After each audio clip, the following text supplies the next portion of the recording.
শুরুতে জানিয়ে দেব ইসরায়েলের বিরুদ্ধে এবার এক হয়ে লড়তে সৌদি আরবকে হিজবুল্লাহর প্রস্তাব।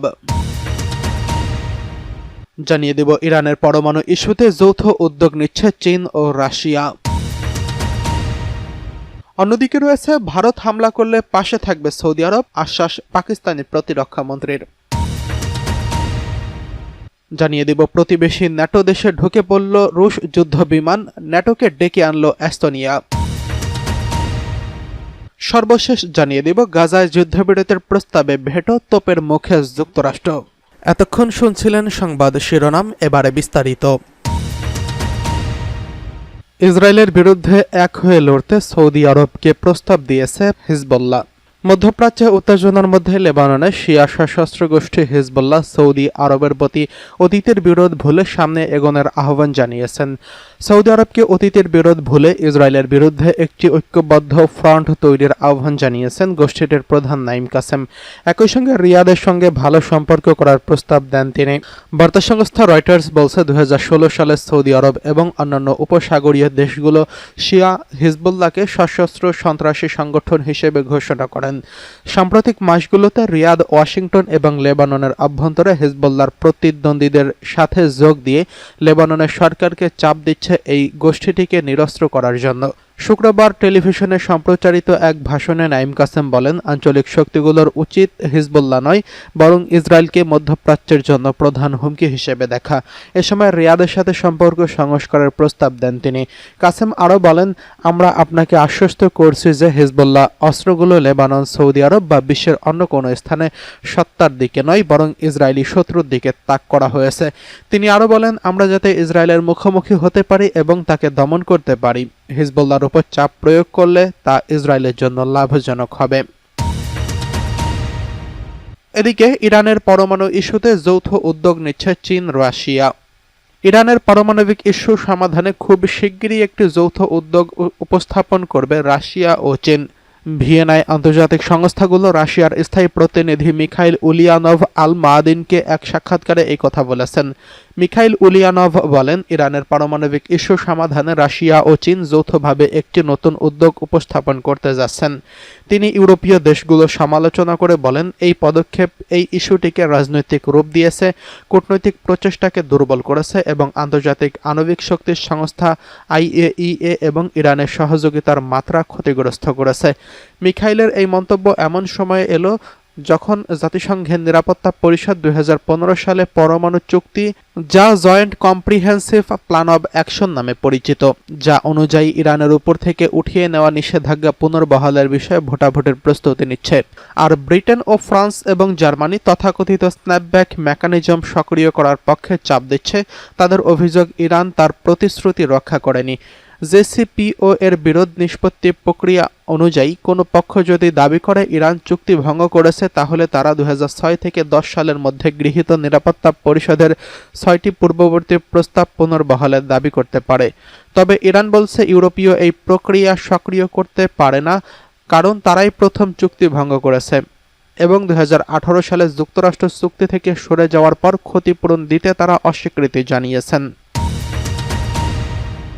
এদিকে ভারত হামলা করলে পাশে থাকবে সৌদি আরব, বলছে পাকিস্তানের প্রতিরক্ষা মন্ত্রী। পাকিস্তানের প্রতিরক্ষা মন্ত্রী খাজা মোহাম্মদ আসিফ বলেছেন, ভবিষ্যতে নয়াদিল্লি যদি ইসলামাবাদে হামলা করে তাহলে সৌদি আরব আমাদের পাশে আছে। 19 সেপ্টেম্বর শুক্রবার পাকিস্তানি সংবাদ মাধ্যম জিও টিভিকে দেওয়া এক সাক্ষাৎকারে খাজা আসিফ এই কথা বলেছেন। সাক্ষাৎকারে তাকে প্রশ্ন করা হয়, ভবিষ্যতে ভারত যদি কখনো পাকিস্তানকে লক্ষ্য করে হামলা করে তাহলে সাম্প্রতিক পাকিস্তান ও সৌদি আরবের মধ্যে স্বাক্ষরিত চুক্তির শর্ত মেনেই ইসলামাবাদের পাশে দাঁড়াবে রিয়াদ। এর জবাবে পাকিস্তানের প্রতিরক্ষা মন্ত্রী বলেন, হ্যাঁ, অবশ্যই দাঁড়াবে, এ ব্যাপারে কোনো সন্দেহ নেই। সৌদির সঙ্গে আমাদের স্বাক্ষরিত প্রতিরক্ষা চুক্তির 5 নম্বর ধারায় যৌথ প্রতিরক্ষা এর উল্লেখ আছে। এর অর্থ হলো চুক্তির অংশীদার কোনো দেশের উপর যদি হামলা করে তাহলে তা চুক্তি স্বাক্ষরকারী সব দেশের উপর হামলা বলে বিবেচিত হবে। খাজা আসিফ বলেন, আমাদের এই প্রতিরক্ষা চুক্তিটি ন্যাটোর আদলে তৈরি করা হয়েছে, অর্থাৎ এটি প্রতিরক্ষামূলক, আক্রমণাত্মক নয়। কোনো দেশে হামলা বা আগ্রাসন চালানোর কোনো সুযোগ এখানে রাখা হয়নি। তবে যদি সৌদি আরব কিংবা পাকিস্তানের উপর হামলা হয় তাহলে সম্মিলিতভাবে তা প্রতিহত করবে। গত 17 সেপ্টেম্বর পাকিস্তান ও সৌদি আরবের মধ্যে একটি প্রতিরক্ষা চুক্তি স্বাক্ষরিত হয়েছে। চুক্তির বক্তব্য ও শর্তগুলো এখনো প্রকাশ্যে আসেনি, তবে সৌদির এক উচ্চপদস্থ কর্মকর্তা বলেছেন, আমরা পাকিস্তানের সঙ্গে এমন একটি বিস্তৃত প্রতিরক্ষা চুক্তি স্বাক্ষর করেছি যেখানে সামরিক সংক্রান্ত সব কিছুই অন্তর্ভুক্ত।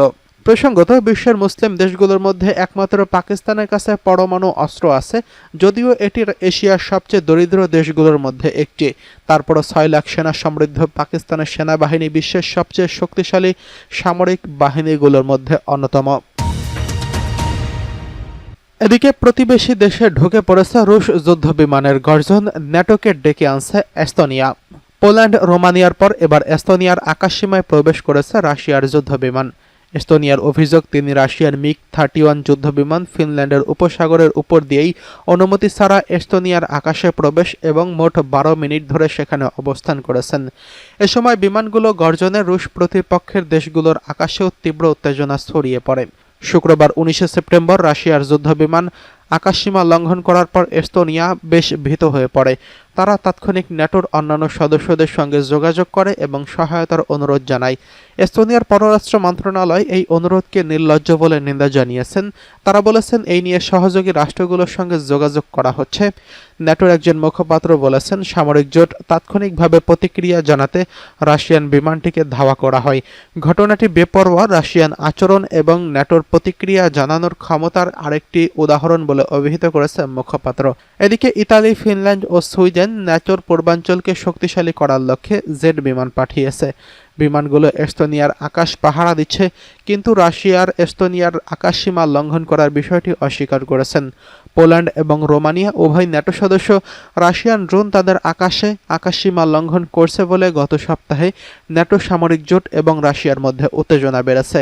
এর প্রতিক্রিয়ায় প্রতিরক্ষা জোরদার করার জন্য ন্যাটো যুদ্ধবিমান সহ সামরিক সম্পদ পূর্ব দিকে সরানোর প্রতিশ্রুতি দিয়েছে। এদিকে গাজায় যুদ্ধবিরতির প্রস্তাবে ভেটো তোপের মুখে যুক্তরাষ্ট্র। জাতিসংঘের নিরাপত্তা পরিষদের বৈঠকে বৃহস্পতিবার 18 সেপ্টেম্বর উত্থাপন করা ফিলিস্তিনের গাজায় যুদ্ধবিরতির একটি খসড়া প্রস্তাবে ভেটো দিয়েছে যুক্তরাষ্ট্র। এই নিয়ে 6 বারের মতো গাজায় যুদ্ধবিরতির প্রস্তাবে ভেটো দিল দেশটি। এই ঘটনায় আন্তর্জাতিক মহলে ব্যাপক সমালোচনার মুখে পড়েছে ওয়াশিংটন। বৃহস্পতিবারের বৈঠকে উত্থাপিত সর্বশেষ প্রস্তাবটি খসড়ায় গাজায় অবিলম্বে নিঃশর্ত এবং স্থায়ী যুদ্ধবিরতির কথা বলা হয়েছিল।